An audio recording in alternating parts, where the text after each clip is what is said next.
how to add GIF to Wix website.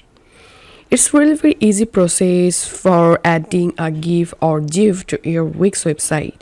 So follow me to do it.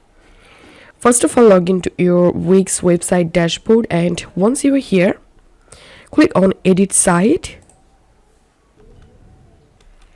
Once you are in your site editor panel, now click on Add Elements. And here select Image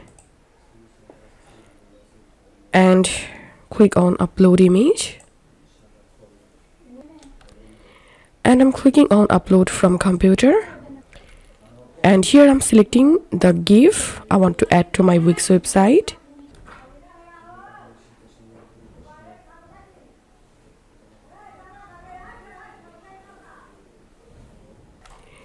Once the GIF uploaded here, click on Add to Page.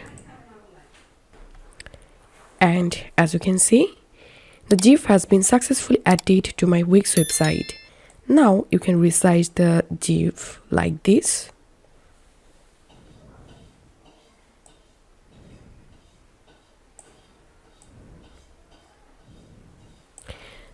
And after that, make sure to click on Publish to save changes.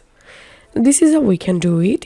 If you find this video helpful, make sure to subscribe How to 1 Minute. See you in the next video.